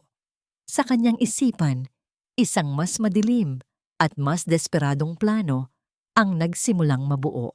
Kung hindi ka madadaan sa audit, madadaan ka sa dahas. Bulong ni Isabela sa kanyang sarili, ang kanyang boses ay puno ng lason. Hindi ko hahayaang makuha mo ang mga bata. Hinding-hindi. Sa itaas ng balkonahe, nakatayo si Don Santiago, nakasaksi sa buong pangyayari. Ang kanyang tungkod ay mahigpit na nakahawak sa kanyang nanginginig na kamay. Ang pagdududa na itinanim ni Willa ay nagsisimula nang magbunga ng isang mapait na katotohanan na hindi niya kayang tanggapin. Sapat na ba ang lakas ni Willa upang pigilan ang susunod na hakbang ng isang nasusukol na ahas? O ang pagtulo ng dugo sa garden ay hudyat ng isang mas malaking sakripisyo na darating? Ang bawat salita ay tila isang sinulid na nagtatahi sa mga pusong matagal nang pinaghiwalay ng distansya at kasinungalingan. Ang silid-aklatan ng mga ilustre ay balot ng amoy, ng mga lumang libro, at mamahaling kahoy. Sa isang sulok, malayo sa ingay ng mga gawaing bahay, nakita ni Willa sina Luna at Sol na nakaupo sa sahig. Ang tunog ng mahinang paghikbi ni Luna ay bumasag sa katahimikan ng silid, isang tunog na tila humahalukay sa pinakamalalim na bahagi ng kaluluwa ni Willa. Dahan-dahang lumapit si Willa. Ang tunog ng kanyang mga hakbang sa makintab na nara ay malambot. Tila ayaw niyang mabulabog ang marupok na kapayapaan ng mga bata. Nang makita siya ng kambal, mabilis na pinunasan ni Luna ang kanyang mga mata at tumayo ng tuwid. Isang reflex na itinanim ni Isabela sa pamamagitan ng takot. "Captain, sorry po, hindi na po kami maingay," bulong ni Sol habang hinihila ang kamay ng kanyang kapatid sa likuran niya. Tila pinoprotektahan ito. Naramdaman ni Willa ang tila pagsabog ng kanyang puso sa sakit. Paanong ang dalawang batang ito, na dapat ay puno ng kagalakan, ay natutong humingi ng tawad dahil lamang sa kanilang kalungkutan? Lumuhod si Willa sa harap nila, hindi bilang isang opisyal, kundi bilang isang kanlungan. "Huwag kayong matakot. Wala kayong ginawang masama," malambot na wika ni Willa. Ang kanyang boses ay tila isang mainit na kumot sa gitna ng taglamig. "Gusto niyo bang makinig sa isang kwento?" Nagkatinginan ng kambal. Ang kuryosidad ay dahan-dahang pinalitan ng takot sa kanilang mga mata. Tumango sila at naupo sa tabi ni Willa. Minsan, may isang inang ibon na may dalawang maliliit na inakay. Simula ni Willa, ang kanyang tingin ay nakatitig sa kawalan. Tila binabasa ang mga pahina ng sarili niyang buhay. Mahal na mahal niya ang kanyang mga inakay, ngunit isang gabi, dumating ang isang napakalakas na bagyo. Ang inang ibon ay tinangay ng hangin ng napakalayo, patawid sa mga dagat at bundok. Habang siya ay nasa malayo, ang kanyang mga pakpak ay nasugatan, at ang kanyang puso ay tila nadurog. "Nasaan na po ang inang ibon ngayon?" tanong ni Luna. Ang kanyang mga mata ay nakapako sa mukha ni Willa. "Nagpalakas siya, Luna," sagot ni Willa, habang dahan-dahang hinahaplos ang buhok ng anak. Araw-araw, kahit masakit ang kanyang mga sugat, sinubukan niyang lumipad pabalik. At ngayon, ang inang ibon ay narito na. Hindi siya tumigil hanggat hindi niya nahahanap ang kanyang mga anak. Hinawakan ni Luna ang kamay ni Willa. Ang maliit at malambot na palad ng bata, sa ibabaw ng kalyadong kamay ni Willa ay naglikha ng isang koneksyong tila hindi kayang putulin ng anumang kasinungalingan. "Captain, bakit po ang bango niyo? Ang amoy niyo po ay katulad ng sa panaginip ko tuwing gabi." Napatigil ang hininga ni Willa. Ang amoy ng kalachuchi, ang bulaklak na madalas niyang ilagay sa kanyang buhok noon sa probinsya, ay tila nananatili sa kanyang alaala. Isang amoy na hinahanap-hanap ng kanyang mga anak sa kabila ng 5 taon. Amoy ng isang ina na hinding-hindi kayo tatalikuran, bulong ni Willa, habang pilit niyang pinipigilan ang pagtulo ng kanyang luha. Sa sandaling iyon, ang katahimikan sa silid ay naging sagrado. Ngunit ang kapayapaang iyon ay muling bumasag nang biglang magsalita si Sol Ang kanyang boses ay puno ng isang seryosong katanungan na hindi inaasahan ni Willa. Captain, ang sabi po ni Mommy Isabella, ang tunay naming nanay ay isang masamang tao, kaya siya iniwan ng langit. Pero, sa kwento nyo, ang inang ibon ay mabuti. Wika ni Sol, habang tinititigan ng diretso ang mga mata ni Willa. Kayo po ba? Kayo po ba ang inang ibon sa kwento? Kayo po ba ang aming totoong nanay? Tila huminto ang pag-ikot ng mundo para kay Willa. Ang bawat pintig ng kanyang puso ay narinig niya sa kanyang mga tainga, malakas at mabilis. Ang mga mata ng kanyang anak ay naghahanap ng katotohanan, isang katotohanang maaring maging mitya ng kanilang kalayaan o ng kanilang kapahamakan. Bago pa man makasagot si Willa, narinig ang tunog ng pagpihit ng doorknob. Ang pintuan ng silid-aklatan ay bumukas ng marahas at sa pagitan ng liwanag at dilim, nakatayo ang anino ni Don Santiago. Nakatitig sa kanila nang may halong pagdududa at galit. Captain Santos, anong ginagawa mo sa aking mga apo? Ang boses ng matanda ay tila isang hatol na nagpabagsak sa lahat ng emosyon sa silid. Ang tunay na bigat ng bawat hakbang ni Don Santiago ay tila mga hampas ng martilyo na nagpapatibay sa pader ng tensyon sa loob ng silid. Nanatiling nakaluhod si Willa sa harap ng mga bata. Ang kanyang katawan ay tila isang kalasag na pumoprotekta kina Luna at Sol mula sa malamig na titig ng kanilang lolo. Ramdam niya ang panginginig ng maliit na kamay ni Luna na nakahawak sa kanyang uniforme. Dahan-dahang tumayo si Willa, hinarap ang matanda ng may diretsong tingin, walang bakas ng takot, tila isang bundok na hindi matitinag ng anumang hangin. Nagbabasa lang kami ng kwento, Don Santiago. Ang mga bata ay kailangan ng libangan na malayo sa ingay ng inyong mga bisita. Kalmadong sagot ni Willa, ang kanyang boses ay may awtoridad ng isang opisyal, ngunit may lambot ng isang nagmamalasakit. Luna, Sol, pumunta na kayo sa inyong kwarto. Ngayon din, utos ni Don Santiago. Ang tunog ng kanyang baston na tumatama sa makintab na nara ay tila isang hudyat na hindi pwedeng baliin. Nang makaalis ang mga bata ng may mabibigat na loob, hinarap ng matanda si Willa. Sumunod ka sa akin sa aking opisina, Captain Santos. May mga bagay tayong dapat linawin na hindi nararapat marinig ng mga bata. Sa loob ng opisina ni Don Santiago, ang amoy ng lumang tabako at leather ay tila sumasakal sa hangin. Naupo ang matanda sa kanyang malaking silya, habang si Willa ay nanatiling nakatayo sa harap ng mesa, matuwid ang tindig at nakakuyom ang mga palad sa kanyang likuran. Magkano? Ang tanong ni Don Santiago ay direkta at puno ng panghahamak. Inilabas niya ang isang checkbook mula sa kanyang drawer at kinuha ang isang mamahaling pluma. Magkano ang kailangan mo para itigil ang audit na ito at tuluyang lumayo sa aking pamilya? Alam ko ang mga katulad mo, Captain. Ang mga sundalong galing sa hirap ay laging may presyo. Sabihin mo ang numero at tinitiyak kong magiging marangya ang buhay mo kahit saan mo gustong magtago. Isang mapait na ngiti ang dahan-dahang gumuhit sa mga labi ni Willa. Naramdaman niya ang init ng dugo na umaakyat sa kanyang mukha, hindi dahil sa tukso ng pera, kundi dahil sa matinding insulto sa kanyang pagkatao. Ang bawat sentimong inaalok ng matanda ay tila mga dumi na gustong magmantsa sa kanyang uniforme. Don Santiago, ang aking dangal ay hindi isang ari-arian na maaari ninyong mabili sa palengke. Ang boses ni Willa ay mababa, ngunit puno ng talim. Iniisip niyo ba na ang bawat pagkakamali ay pwedeng takpan ng pera? Ang audit na ito ay hindi tungkol sa akin. Ito ay tungkol sa katotohanang pilit ninyong ibinabaon sa ilalim ng inyong mga ginto. Marahas na ibinagsak ni Don Santiago ang kanyang pluma. Ang tunog nito sa ibabaw ng mesa ay tila isang putok ng baril sa katahimikan.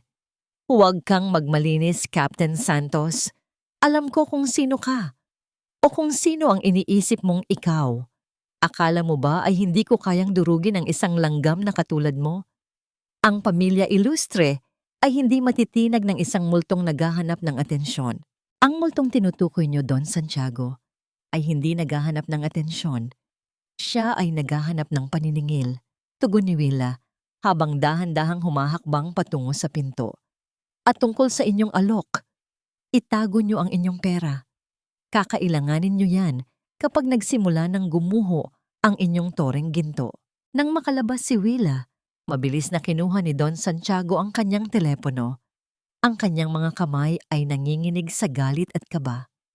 Tinawagan niya ang kanyang pinagkakatiwalaang tauhan na may hawak ng mga lumang dokumento ng pamilya mula sa ospital 5 taon na ang nakalilipas. Sunugin mo ang lahat. Ang mga record ng panganganak, ang mga orihinal na negatibo ng mga litrato, lahat ng ebidensya ng pagpapaalis sa kanya. Burahin mo ang lahat ng bakas ngayong gabi. Hindi pwedeng may matirang kahit isang piraso ng papel na mag-uugnay sa kanya sa mga bata. Ang utos ni Don Santiago ay tila isang desperadong pagsisikap na pigilan ang pagbaha ng katotohanan, ngunit sa labas ng mansyon, habang naglalakad si Willa patungo sa kanyang sasakyan, isang maliit na ngiti ang lumitaw sa kanyang mga labi. Hindi alam ni Don Santiago na bago pa man siya mag-utos, ang digital copies ng mga dokumentong iyon ay ligtas na nakatago sa isang encrypted server na tanging si Willa lang ang may access. Ang bawat hakbang ng matanda ay tila isang sayaw sa palad ni Willa na matagal nang pinag-isipan. Habang pinaandar ni Willa ang makina ng kanyang sasakyan, tumingin siya sa bintana ng kwarto ni Luna at Sol. Ang liwanag doon ay dahan-dahang namatay. Tila isang hudyat ng dilim na malapit ng baluti ng pamilya Ilustre. Ano ang gagawin ni Don Santiago kapag nalaman niyang ang apoy na ginagamit niya para sunugin ang nakaraan ay siya ring apoy na tutupok sa kanyang kinabukasan? At sapat na ba ang mga ebidensyang hawak ni Willa upang labanan ang kapangyarihang binuo sa loob ng ilang dekada? Ang bawat patak ng ulan sa windshield ng sasakyan ay tila mga luhang hindi mapigilan ng langit. Sumasabay sa kaba na kanina pa bumubugbog sa dibdib ni Willa. Malayo ang tinahak na landas ni Willa patungo sa isang liblib na barangay sa Cavite. Ang amoy ng alat mula sa dagat ay humahalo sa amoy ng basang lupa, habang ang kanyang sasakyan ay dahan-dahang bumabaybay sa makitid at maputik na eskinita. Ayon sa impormasyong nakuha ng kanyang mga tauhan, dito nagtatago si Mang Berto, ang photographer na binayaran ni Don Santiago 5 taon na ang nakalilipas upang gumawa ng mga pekeng ebidensya laban sa kanya. Huminto si Willa sa harap ng isang barong-barong na gawa sa mga pinagtagpi-tagping yero at kahoy. Ang tunog ng kanyang pagkatok sa pintuang tila anumang oras ay babagsak na ay naging mitya ng isang mahabang katahimikan. Nang bumukas ang pinto, sumalubong sa kanya ang isang matandang lalaki na tuyot ang balat at tila isang kalansay na dinapuan ng balat. Ang amoy ng gamot at pagkabulok ay nanunuot sa loob ng maliit na silid. "Sino ka? Wala na akong pera. Iwanan niyo na ako." Ang paos na boses ni Mang Berto ay naputol ng isang malalim na pag-ubo. Dahan-dahang pumasok si Willa at tinanggal ang kanyang sombrero. Nang tumama ang liwanag mula sa bintana sa kanyang mukha, nanlaki ang mga mata ng matanda. Ang kanyang nanginginig na kamay ay pilit na kumakapit sa gilid ng kanyang higaan. Wilhelmina, ikaw ba yan? Multo ka ba?" Bulong ng matanda, habang ang kanyang mga mata ay puno ng matinding takot at pagsisisi. "Hindi ako multo, Mang Berto. Buhay ako." Malamig na tugon ni Willa. Naupo siya sa isang lumang silya. Ang kanyang tindig ay nanatiling matuwid sa kabila ng dumi ng paligid. "Narito ako para sa katotohanan. Alam nating dalawa na ang mga litratong iyon ay gawa-gawa lamang. Sabihin mo sa akin, sino ang nag-utos sa'yo?" Nagsimulang umiyak ang matanda. Ang mga luha nito ay humahalo sa pawis sa kanyang mukha. "Patawarin mo ako, anak. Kailangan ko ng pera para sa operasyon ng asawa ko noon. Si Don Santiago at ang babaeng si Isabela, sila ang nagbigay ng lahat. Sila ang nagdala ng lalaki. Sila ang nag-ayos ng kwarto. Pinilit lang nila ako. Naramdaman ni Willa ang tila pagtusok ng libu-libong karayom sa kanyang puso. Kahit alam na niya ang totoo, ang marinig ito ng direkta ay tila muling pagbabalik ng sakit ng gabing iyon. May ebidensya ka ba, Mang Berto? Isang bagay na magpapatunay na nagsasabi ka ng totoo.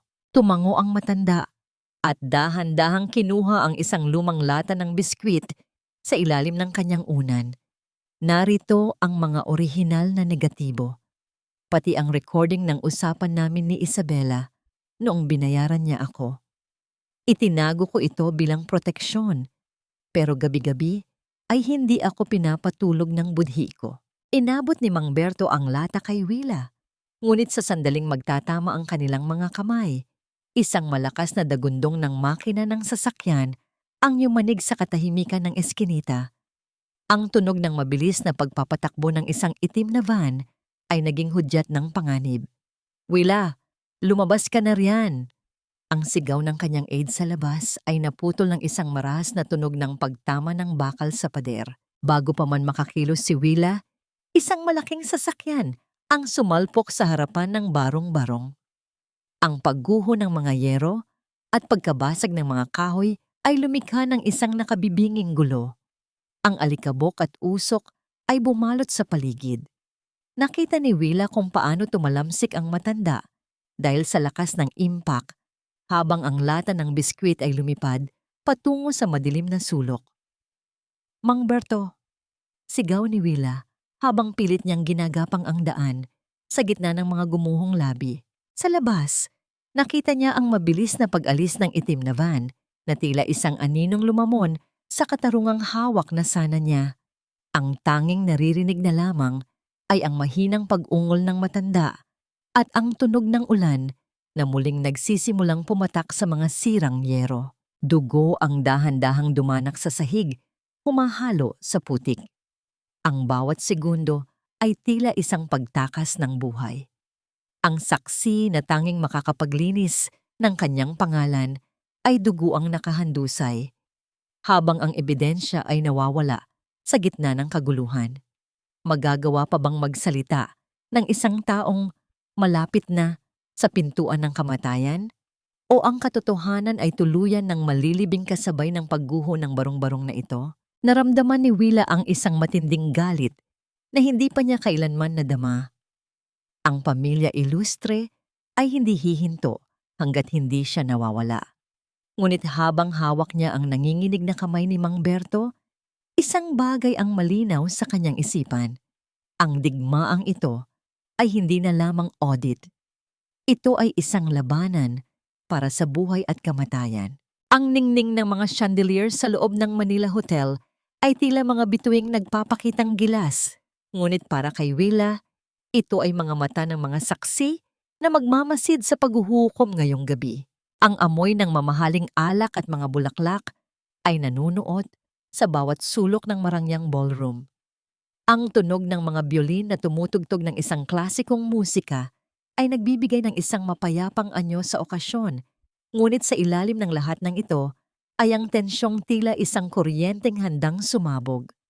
Ngayong gabi, ang parangal para sa Gia Milan, Model Family of the Year, at ang mga Ilustre ang bida ng entablado. Nakatayo si Isabela sa gitna ng karamihan, suot ang isang pulang gown na tila kulay ng sariwang dugo. Ang kanyang mga ngiti ay perpekto. Bawat kislap ng kanyang brilyante ay nagsasabing siya ang nagwagi. Sa kanyang tabi, si Hector ay tila isang anino. Naroon ang katawan, ngunit ang isip ay malayo. Tila hinahanap pa rin ang isang katotohanang ayaw niyang tanggapin. Ladies and gentlemen, ang boses ng host ay narinig sa buong hall. Let us welcome the patriarch of the Ilustre family, Don Santiago Ilustre, for his keynote speech on integrity and family values.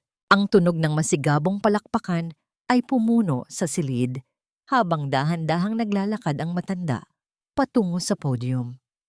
Ang bawat pagtama ng kanyang baston sa sahig ay tila isang deklarasyon ng kanyang kapangyarihan.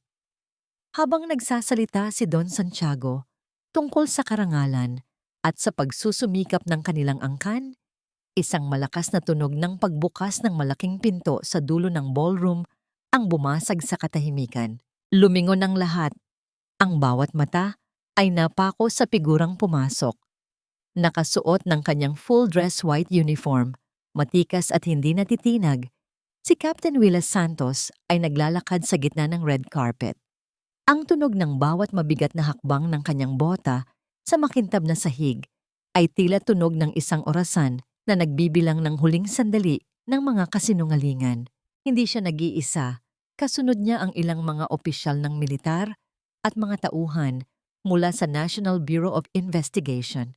Ang katahimikan sa loob ng hall ay naging bingi. Ang mukha ni Isabela ay biglang nawalan ng kulay, tila isang puting papel na nadikitan ng uling. Ang kanyang kamay na humahawak sa baso ng wine ay nagsimulang manginig ng marahas. Ipagpaumanhin ninyo ang aking pagkaabala, Don Santiago. Ang boses ni Willa ay umalingaw-ngaw sa buong ballroom sa pamamagitan ng microphone na hindi na kailangan pang ilapit sa kanyang labi. Ngunit ang isang parangal para sa integridad ay hindi nararapat ibigay sa isang pamilyang binuo sa ibabaw ng mga pagnanakaw at huwad na ebidensya. Nagsimulang magbulungan ang mga bisita. Ang tunog ng mga bulong ay tila isang buzzing ng mga bubuyog na lalong nagpabigat sa hangin. Galit na hinampas ni Don Santiago ang kanyang baston sa podium. Captain Santos, anong kalapastanganan ito? Lumabas ka sa aking pagtitipon bago ko ipatawag ang iyong mga nakakataas. Ang aking mga nakakataas ang nag-utos sa akin na tapusin ang audit na ito. Don Santiago, tugon ni Willa habang dahan-dahang lumalapit sa stage. Ang kanyang mga mata ay direktang nakatitig kay Isabela na ngayon ay tila hihimatayin sa takot. At kasama sa audit na ito ang paglilinis hindi lamang sa kaba ng bayan, kundi sa dumi na inyong ikinalat sa pangalan ng katarungan. Inilabas ni Willa ang isang remote control mula sa kanyang bulsa. Ang tunog ng pagpindot niya sa buton ay nagdulot ng pagliwanag ng malaking LED screen sa likuran ni Don Santiago. Ngunit hindi ang mga larawan ng pamilya ang lumabas. Sa halip, isang video ang nagsimulang mag-play, isang duguang Mang Berto na himalang nabuhay sa kabila ng aksidente ay nakaharap sa kamera sa loob ng isang hospital bed.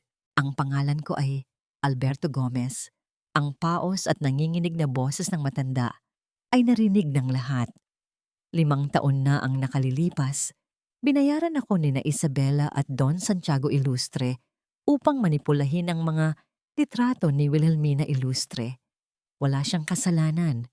Ang lahat ng yon ay isang malaking kasinungalingan upang talsikin siya at kunin ang kanyang mga anak. Ang bawat salita ay tila isang saksak sa gitna ng ballroom. Nakita ni Willa kung paano napakapit si Hector sa mesa. Ang kanyang mukha ay puno ng matinding pait at pagkasuklam sa sarili habang nakatingin sa screen. Ang tunog ng mabilis na paghinga ni Isabela ay tila naging isang hika habang pilit niyang hinahanap ang isang exit na wala naman doon. Hindi lamang yon. Pagpapatuloy ni Willa habang binubuklat ang isang asul na folder. Narito rin ang mga dokumento ng Stella Maris Foundation. Isabela, ipaliwanag mo sa lahat kung bakit ang perang para sa mga ulila ay napunta sa iyong personal na account sa labas ng bansa. Naramdaman ni Willa ang isang kakaibang ginhawa sa loob ng kanyang dibdib. Ngunit ang labanan ay hindi pa tapos. Nakita niya ang isang matalim na kislap sa mga mata ni Don Santiago. Sa kabila ng pagkakabunyag, ang matanda ay may huling baraha pa. Isang senyas ang ginawa ni Don Santiago sa kanyang mga bodyguard na nakatago sa gilid ng stage. Sa gitna ng kaguluhan, binuhat ng isa sa mga tauhan ni Don Santiago ang kambal, sina Luna at Sol na kanina lang ay nasa gilid at mabilis na tumungo sa likurang bahagi ng hotel. Isang marahas na paghila ang ginawa ng bodyguard sa mga bata na naging sanhi ng kanilang takot na pagsigaw. Mamatay na tayo kung mamatay, Captain. Bulong ni Don Santiago habang nakatitig ng matalim kay Willa. Pero hindi mo makukuha ang mga batang ito, hindi kailanman. Napatigil si Willa. Ang kanyang puso ay tumibok ng napakabilis, tila gustong kumawala sa kanyang dibdib. Ang tunog ng pagsara ng pinto sa likod ng stage ay tila tunog ng isang pintuan ng selda na muling nagkukulong sa kanyang kaligayahan. Ang grand gala na dapat ay kanyang tagumpay ay biglang naging isang mapanganib na laro ng buhay at kamatayan. Sino ang mauuna? Ang hustisya ng isang opisyal o ang desperasyon ng isang pamilyang handang sunugin ang lahat para hindi lamang mahulog sa trono? At sapat ba ang tapang ni Willa upang harapin ang huling patibong ng mga ilustre? Huwag mong subukang lumapit, Willa. Isang hakbang mo pa, hinding-hindi mo na makikita ang mga batang ito. Ang tinig ni Isabela ay tila isang matinis na tili ng isang nasusukol na hayop, nanginginig sa takot at desperasyon habang hilahila niya si Luna sa gitna ng nagkakagulong ballroom. Ang kanyang mga kuko ay bumaon sa maliit na braso ng bata. Ang braso na 5 taon na ang nakalilipas ay huling hinagkan ni Willa bago siya itapon sa dilim. Sa kabilang dako, isang malaking bodyguard ang pilit na binubuhat si Sol na nagpupumiglas at sumisigaw ng tulong. Napatigil si Willa sa gitna ng entablado. Ang kanyang unipormeng puti na sumisimbolo sa kanyang dangal at hirap ay tila naging isang napakabigat na baluti na sumasakal sa kanyang paghinga.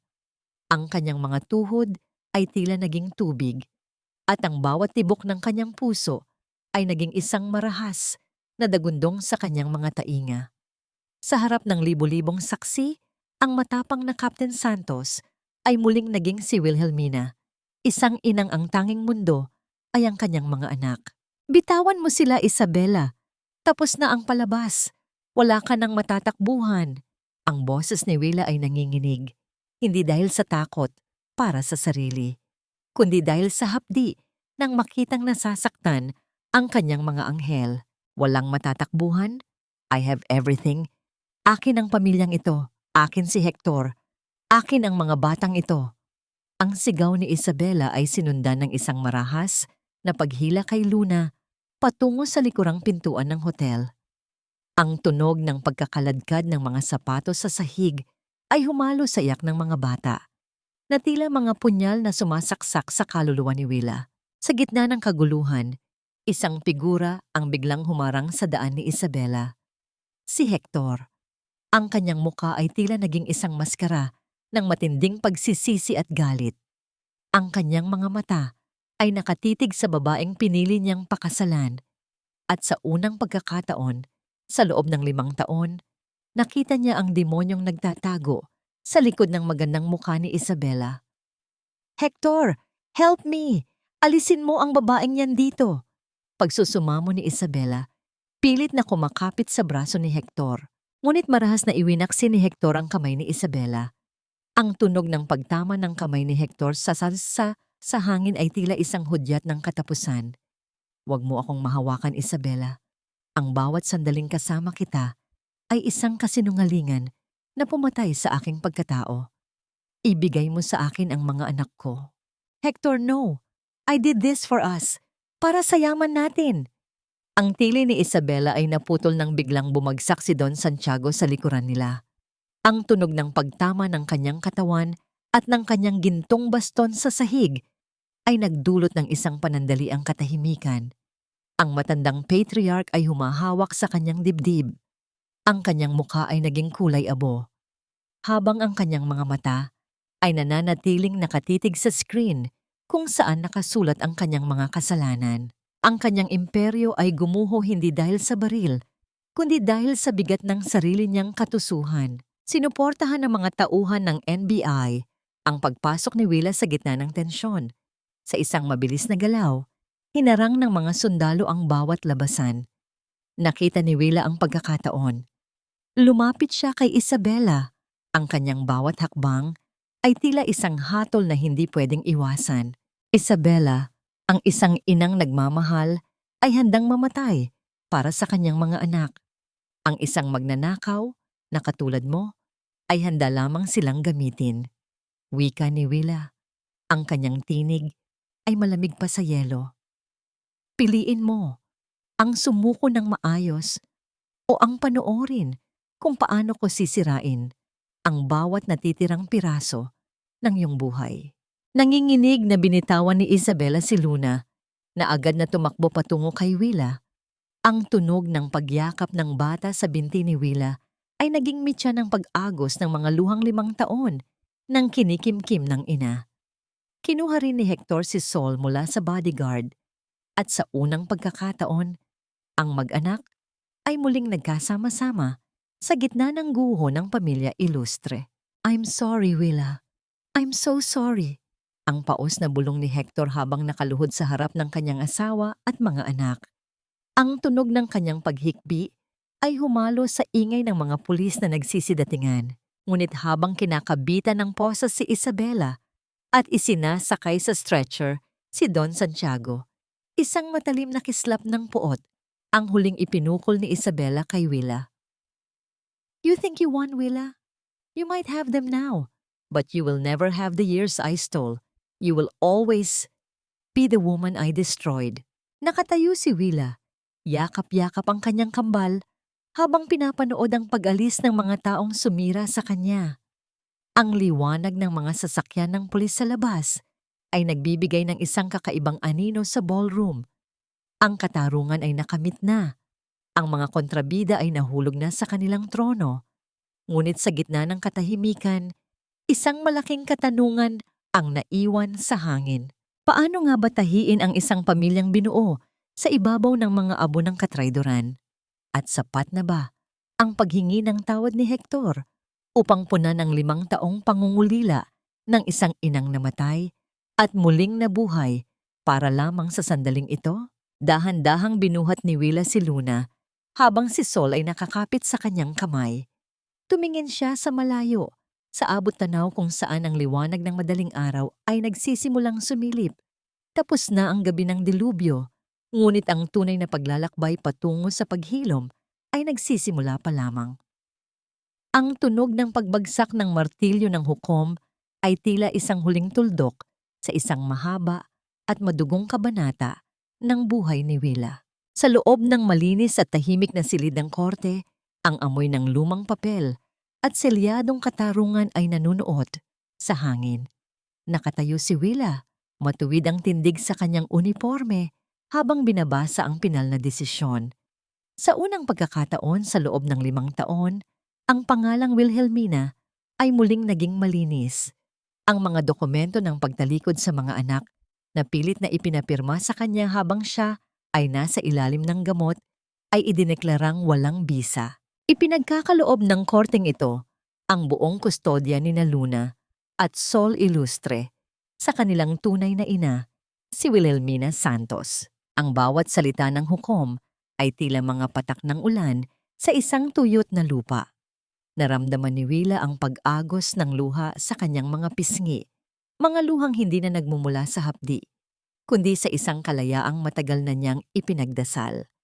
Sa kabilang panig ng silid, nakita niya si Isabela na ngayon ay nakasuot na ng kulay kahel na uniforme ng bilanggo. Wala na ang kanyang marangyang alahas, wala na ang kanyang mapagmataas na tingin. Ang tanging natira ay ang anino ng isang babaeng sumira ng buhay para sa isang huwad na korona. Paglabas ng korte, sinalubong si Willa ni Hector sa ilalim ng malalaking puno ng acacia. Ang sikat ng araw ay tumatama sa mukha ni Hector na nagpapakita ng bawat guhit ng pagsisisi at puyat. Lumapit siya kay Willa. Ang kanyang mga kamay ay nanginginig habang may hawak na isang maliit na buke ng mga puting rosas. Willa, alam kong hindi sapat ang kahit anong salita. Ang boses ni Hector ay tila isang paos na bulong na dinala ng hangin. I was a coward. Hinayaan kong bulagin ako ng sarili kong ama at ng mga kasinungalingan ni Isabela. Give me a chance to make it up to you. Para sa mga bata. Para sa atin. Tumingin si Willa kay Hector. At sa unang pagkakataon, hindi na puot ang nararamdaman niya, kundi isang matinding pagkapagod. Dahan-dahan niyang kinuha ang mga bulaklak, ngunit hindi niya ito itinalaga sa kanyang dibdib. Hector, ang isang basong nabasag ay maaring idikit muli, ngunit ang mga lamat nito ay mananatiling saksi sa bawat pirasong nawala. Ang pagpapatawad ay maibibigay ko para sa katahimikan ng aking kaluluwa. Ngunit ang pagbabalik sa kung ano tayo noon, iyon ay isang pangarap na namatay na kasabay ng aking pag-alis sa ospital 5 taon na ang nakalilipas. Does that mean wala na talagang pag-asa? Tanong ni Hector. Ang kanyang mga mata ay puno ng matinding sakit. Ang pag-asa ko ngayon ay nakatuon sa aking mga anak. Hector, tugon ni Willa. Ang kanyang boses ay matatag at puno ng dignidad. Maari mong makita ang mga bata. Hindi ko ipagkakait ang ama sa kanila dahil alam ko ang hapdi ng pagkawala ng magulang. Pero ako, ang Willa na minahal mo ay wala na. Ang Willa na nasa harap mo ay isang babaeng natutong mahalin ang kanyang sariling mga pilat. Tumalikod si Willa at naglakad patungo sa naghihintay na sasakyan kung nasaan sina Luna at Sol. Ang tunog ng kanyang mga hakbang sa semento ay hindi na tunog ng paghihiganti, kundi tunog ng paglaya. Nang pumasok siya sa loob, agad siyang niyakap ng kambal. Ang amoy ng kanilang mga buhok, ang init ng kanilang mga maliliit na katawan. Ito ang tunay na tagumpay na hindi kayang ibigay ng kahit anong audit o parangal. Nanay, aalis na ba tayo? Tanong ni Luna habang nakasandal sa balikat ni Willa. Oo. Anak, pupunta tayo sa isang lugar kung saan ang hangin ay laging amoy bulaklak at ang bawat umaga ay puno ng pagmamahal. Sagot ni Willa habang hinahaplos ang mga mukha ng kanyang mga anak. Habang umaandar ang sasakyan palayo sa gusali ng korte, tumingin si Willa sa side mirror. Nakita niya ang anino ni Hector na unti-unting lumiliit. Nakatayo pa rin sa gitna ng kalsada, mag-isa sa gitna ng kanyang sariling pagsisisi.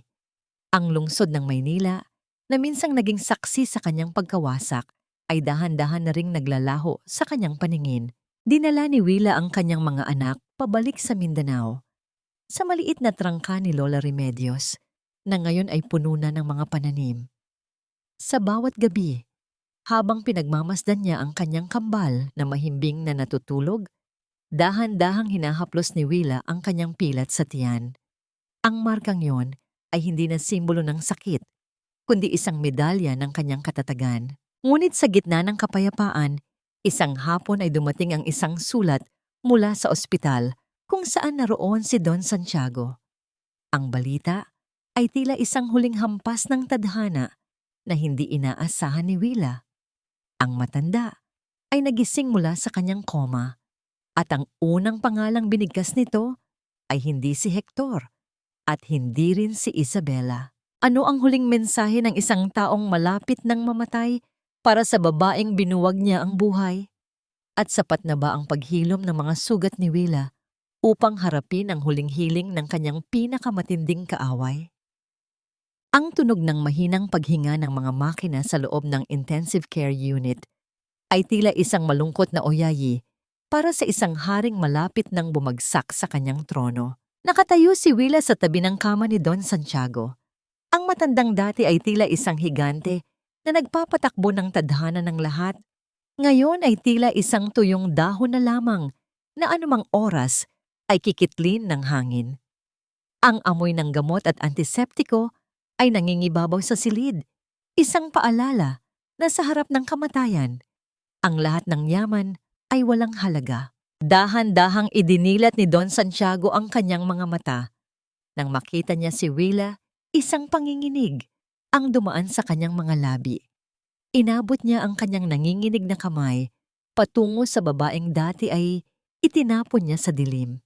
Wilhelmina, salamat sa pagdating. Ang boses ng matanda ay tila isang kalansing ng mga tuyong buto. Ang bawat gabi ay isang impyerno para sa akin. Nakikita ko ang mga mata mo, ang ulan, ang mga bata, patawarin mo ako. Ang aking hiya at pagmamataas ay naging lason sa aking sariling dugo. Isang mahabang katahimikan ang namagitan sa kanila. Tiningnan ni Willa ang matanda at naramdaman niya ang huling piraso ng kanyang galit na dahan-dahang naglalaho. Tila usok na tinangay ng hangin. Hindi siya tumango, hindi rin siya ngumiti, ngunit ang kanyang mga mata ay naging malambot. Ipinagdarasal ko ang inyong katahimikan, Don Santiago. Tugon ni Willa, ang kanyang boses ay puno ng kapayapaan. Ang pagpapatawad ay hindi ibinibigay dahil karapat-dapat ang isa, kundi dahil ang puso ko ay pagod na sa pagdadala ng bigat ng nakaraan. Ang inyong mga apo ay lalaking may dangal. Ang dangal na hindi nanggaling sa inyong pera, kundi sa katotohanan. Nang lumabas si Willa sa silid, naramdaman niya ang isang matinding gaan sa kanyang dibdib. Tapos na ang lahat. Ang bawat utang na loob na pilit na ipinapabayad sa kanya ay binura na ng kanyang sariling katatagan. 1 taon ang lumipas.